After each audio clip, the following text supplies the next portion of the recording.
Makes a claimed 50 brake horsepower at the rear wheel, which is around 10% more than the standard Spitfire 6, thanks to revised mapping and an exquisite QR Racing titanium exhaust, free from heavy cats and sound-deadening Euro 5 shackles. As much a sculpture that wouldn't look out of place in an art gallery, it's hand-built from 64 individually welded sections. With so little weight to push around, its thrappy 50 brake horsepower is devilishly effective and has the urgent, free-revving feel of a competition engine, the clue's in the name. But despite the motor's hard edge and explosive soundtrack, it's perfectly fueled, predictable and easy to control, so need for electronic rider aids or modes, although an up/down quickshifter would be nice. It's a single and thrives on its meaty mid-range to thwack out of slow corners, but it'll also rev on to deliver a decent lick of speed, if you can handle the undamped, single-cylinder vibes that crescendo past 6,000 RPM. But that can be viewed as a good thing. The Rush 1000 never intimidates or scrabbles for grip, and even when you're going slow, the exhaust, quickshifter and auto blipper are still music to the ears, making all the right pops, bangs and crackles. It only does 31 miles per gallon. Not that most owners will worry at such thirst.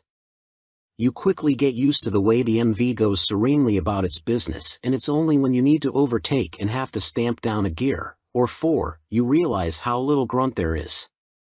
In fact, the only time the Rush lives up to its name is when you hold the throttle to the stop, and when you do, be prepared for the ferocious acceleration of a superbike and the brain-drilling roar of a race engine. Reliability and build quality. Next up, value. 4 out of 5. April 5th.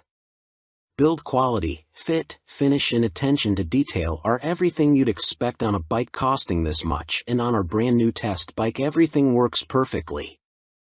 But what about long term?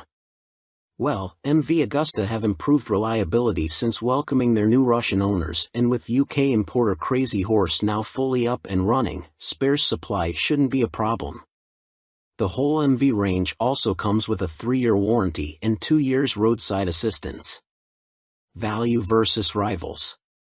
Next up, equipment. 3 out of 5. March 5th. Whichever way you slice it, the Rush 1000 is eye-wateringly expensive to buy and run.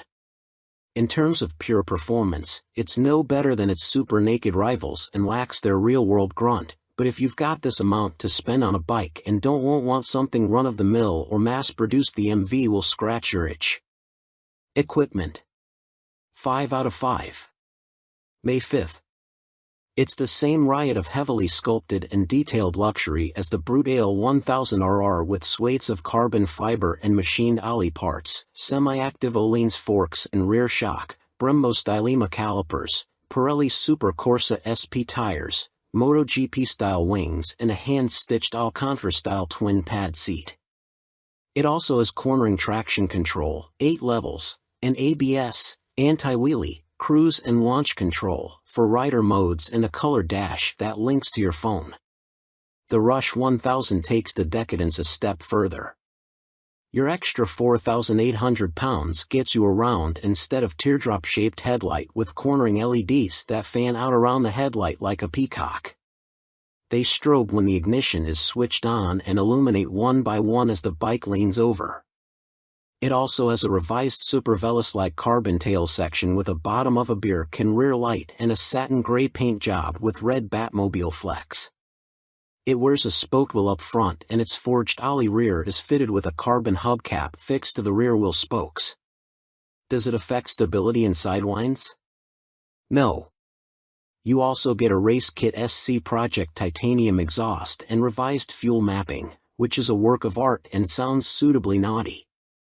The Italian firm also creates the pipes for Marquez's Honda. MV Agusta Brutale 800 RRSCS, 2020, on review. Our test bike is the most refined, capable and exciting Brutale 800RR we've thrown a leg over.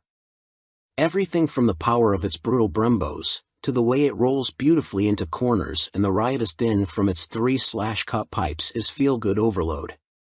The hard seat is a pain after a few hours and it gets fidgety over bumpy backroads, but the MV handles and hangs on like a super sport racer over smooth ground. The Brutale 800RR has the most visceral auto blipper in biking. Rich, gravelly and mechanical, every burst of power shoots 3-cylinder chills through your body as each cog slices precisely home. It's just as tuneful on the way up, with a loud crack through the quick shifter as the revs kiss the red line. The MV's electronic shifters deserve a place in an orchestra,